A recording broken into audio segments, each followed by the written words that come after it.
दोस्तों, pension fund का प्रचार एक बेहतरीन रिटायरमेंट प्लानिंग के रूप में एक बरसों से किया जाता रहा है और आज भी एक बहुत बड़ा परसेंटेज इसको अपने रिटायरमेंट प्लानिंग में यूज़ करता है, क्योंकि वो आज भी इसको एक सबसे बढ़िया जरिया मानते हैं और इसलिए वो अपने रिटायरमेंट कॉर्पस का एक बहुत बड़ा हिस्सा इसमें ही इन्वेस्ट करते हैं। क्योंकि रिटायरमेंट के बाद बंधा हुआ एक सैलरी के जैसे पैसा मिलना हर कोई चाहता है। हर किसी का एक ये सपना होता है कि उसको रिटायरमेंट के बाद भी हर महीने एक बंधी सैलरी के जैसे पैसा मिलता रहे।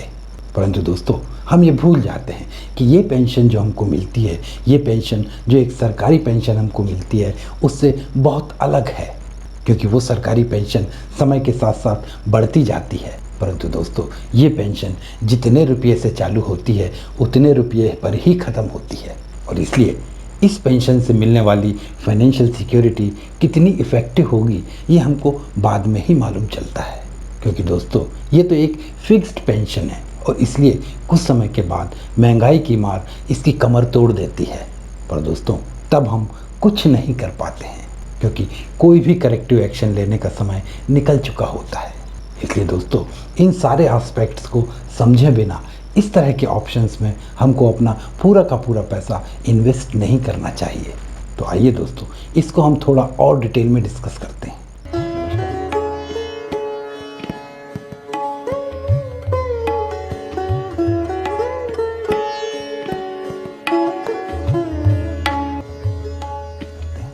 नमस्कार दोस्तों, मैं हूं आपका दोस्त मनीष वर्मा।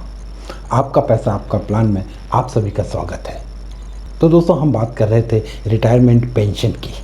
तो दोस्तों आप कोई भी पेंशन लें, चाहे आप लमसम इन्वेस्टमेंट करके एक एन्युटी बाई करके पेंशन लें और चाहे आप थोड़ा थोड़ा करके एक पेंशन फंड में डालते हुए बाद में उससे पेंशन लें, दोनों ही केस में पेंशन मिलने के नियम करीब करीब सेम हैं।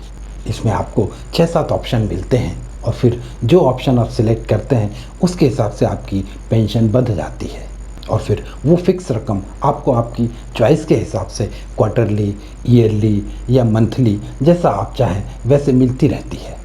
और कितने समय तक मिलेगी ये भी आपकी चॉइस के ऊपर ही डिपेंड करता है। तो अब दोस्तों इसमें किस तरह की दिक्कत आती है इसको हम एक छोटे से एग्जाम्पल से समझने की कोशिश करते हैं। दोस्तों हमने इस एग्जाम्पल में अपना मंथली एक्सपेंडिचर 50,000 रुपये पर मंथ यानी कि 6 लाख रुपया पर ईयर लिया है। रिटायरमेंट कॉर्पस हमने कंसीडर किया है 2 करोड़ रुपया और आज का प्रिवेलिंग इन्फ्लेशन का रेट 6% पर एनम कंसीडर किया है। हमने कंसीडर किया है कि 2.5 करोड़ रुपए का एन्युटी परचेज किया गया है और उसमें जो ऑप्शन सिलेक्ट किया गया है आइदर और सर्वाइवर फॉर लाइफ, यानी कि आप जब तक जिंदा रहते हैं आपको मिलेगा पेंशन और आपके जाने के बाद में आपके स्पाउस को पेंशन उसकी ज़िंदगी तक मिलता रहेगा। ऑप्शन के हिसाब से मान लीजिए पेंशन का रेट फिक्स होता है 5% पर एनम, यानी कि आपको जितने की आपने एन्युटी परचेज की है उसका 5% हर साल आपको आपकी और आपके स्पाउस की जब तक लाइफ है तब तक मिलता रहेगा। यानी कि इस हिसाब से आपको 10 लाख रुपया पर एनम मिलता रहेगा। अब दोस्तों हमने यहाँ मिलने वाली पेंशन के अगेंस्ट हमारे एक्सपेक्टेड एक्सपेंडिचर को प्लॉट किया है।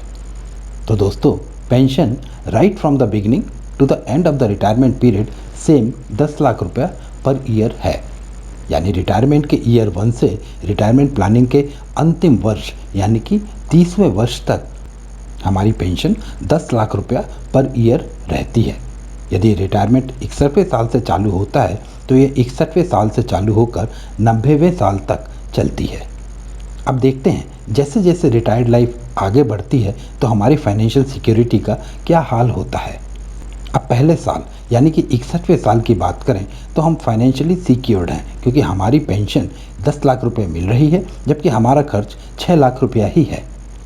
आगे बढ़ते हुए चौथे साल में भी हम फाइनेंशियली सिक्योर्ड हैं, क्योंकि अभी भी हमारा खर्च 7.15 लाख है जबकि हमारी मिलने वाली पेंशन 10 लाख रुपया है। परंतु दोस्तों 9वें साल तक पहुंचते पहुंचते ये नेक टू नेक हो गया है, पर फिर भी अभी भी हम फाइनेंशियली सिक्योर्ड हैं। परंतु दोस्तों 10वें साल में ये हमारी पेंशन से ऊपर निकल गया है और हम फाइनेंशियली इनसिक्योर्ड होना चालू हो गए हैं। परंतु ये डेल्टा जस्ट 20,000 रुपया पर ईयर का है। पर अब जब इसके फर्दर आगे बढ़ते हैं, अब 11वें साल के बाद हर आने वाले साल में ये डेल्टा बढ़ता जाता है और जो 20,000 से चालू हुआ था ये डेल्टा अंत तक पहुँचते पहुँचते 22,50,000 तक पहुँच जाता है। क्योंकि दोस्तों हमारा खर्च तो अपनी रफ्तार से बढ़ते हुए 32.5 लाख रुपया पर ईयर तक पहुंच जाता है, परंतु पेंशन 10 लाख पर ही अटकी रहती है।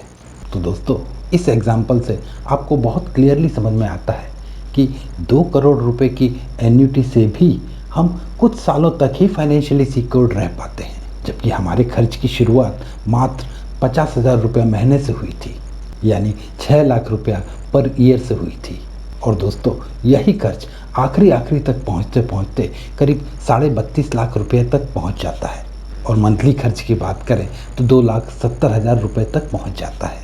इवन शुरुआती सालों में जब हमारी पेंशन से हमारा खर्च कम होता है तब कुछ बचत भी होती है, और अगर उस बचत को भी हम आगे आने वाले सालों में यूज़ कर लें तब भी हो सकता है कि हमारी फाइनेंशियल सिक्योरिटी 1-2 साल और आगे खिंच जाए। पर फिर भी एक बहुत बड़ा पार्ट हमारे रिटायरमेंट का फाइनेंशियली इनसिक्योर रह जाता है।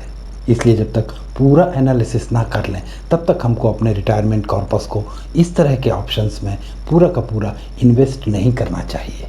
हालांकि पेंशन फंड अगर सोच समझ के लें और इसको वन ऑफ द ऑप्शंस करके यूज़ करें तो इस तरह की प्रॉब्लम से बचा जा सकता है, परंतु दोस्तों पूरा पैसा इसमें इन्वेस्ट कर देना फाइनेंशियल इनसिक्योरिटी को न्योता देने जैसा ही है।